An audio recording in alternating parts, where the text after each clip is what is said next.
अच्छा, इन देशों की औकात है जो कह सके कि एशिया में चाइना दबदबा बनाता है। इसे सिर्फ लाते से समझवे करते हैं। बड़ा क्या बनाया गया था? ब्रिक्स। सार्क देश ना कभी आगे ही नहीं बढ़ पाए और आसियान भी कुछ खास डेवलपमेंट नहीं कर पाए। अब सार्क देशों का कहना है कि भारत हमारे ऊपर दबदबा बनाता है। अरे ससुरा तू नहीं तो हाँ बनाते हैं दबदबा। तुमको आसियान और सार्क, आसियान में पहले 10 देश थे, अभी कितने हो गए? 11। 10 देश थे, अभी कितना हो गए? 11। किसे शामिल कर लिया गया? तिमोर को। किसे शामिल कर लिया? तिमोर को। और सार्क में टोटल देश हैं 8। सार्क में कितने हैं? 8। सार्क इसके बाद होगा, यहाँ है सार्क। सार्क में कितने देश हैं? 8। सार्क में है 8। देखिए ये इतने ज्यादा संगठन क्यों बनाए गए हैं? आपस में जिसका जैसे व्यापार हो, सबका उद्देश्य टारगेट अलग अलग होता है। जैसे यहाँ के ये जो जितने देश हैं सब ने, ये साउथ ईस्ट एशिया है। कैसा है? साउथ ईस्ट एशियन नेशन है सब। ये सब नेशन मतलब देश।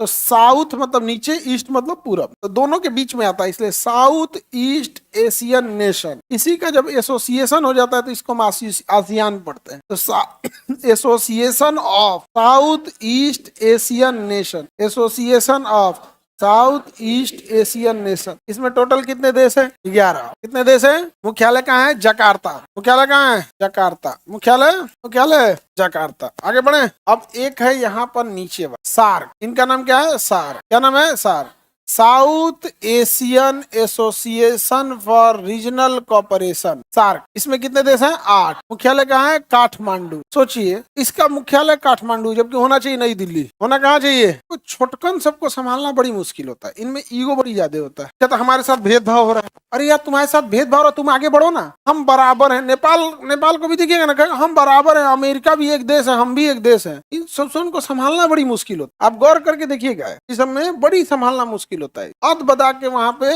ये उटपटांग काम करेगा। जहां कभी भी देखिएगा ना, इस सब टाइप के लोग देश आएगा, या इवन कोई लोग भी रहेंगे जिसमें या फाइनेंशियली बहुत वीक हो या मेंटली बहुत वीक हो, उन ससुरों में ईगो बहुत। अब सार्क देशों का कहना है कि भारत हमारे ऊपर दबदबा बनाता है। अरे ससुरा तू नहीं तो हाँ बनाते हैं दबदबा। नहीं समझे? तुमको मुख्यालय दे दिए काठमांडू में, जहाँ ना बढ़िया एयरपोर्ट ना सुरक्षित मौसम। मुख्यालय कहाँ होना चाहिए? अच्छा, इन देशों की औकात है जो कह सके कि एशिया में चाइना दबदबा बनाता है? नहीं, इसे सिर्फ लाते से समझवे करते हैं सर। देखो फिल्म में हम इस पूरी बोला था, कई बार मजबूरी हो जाती है मारना। सोचिए, इंडिया को कहता है कि हमसे दबदबा दिखा रहा, अमेरिका से नहीं कहता। ये सब यही सार्क देश में, सार्क देश जो होता है वो सबसे पिछड़ा संगठन है। सार्क आज तक कोई काम ही नहीं कर पाए। इसका एक रीजन भी है, इसी सार्क में बैठा है पाकिस्तान, इसी में बैठा है अफगानिस्तान, इसी में बैठा है नेपाल, भूटान, बांग्लादेश, श्रीलंका, मालदीव, ऐसा तो ऐसा देश बैठल है सब। इन ससुरन में बहुत वो होता है ईगो, बहुत ईगो होता है जिसका कोई हद नहीं। इसे ईगो वालन का कोई वो नहीं होता है हम वो हैं। हाँ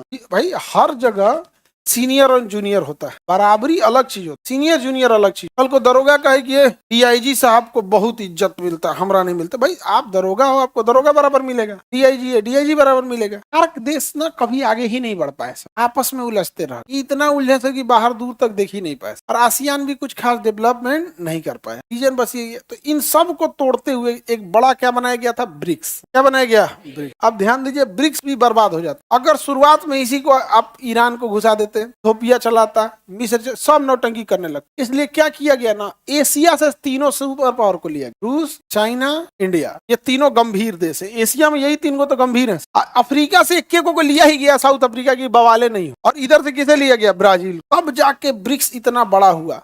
नहीं तो अगर शुरुआत में ही ले लिया जाता, आपस में लड़ जाते।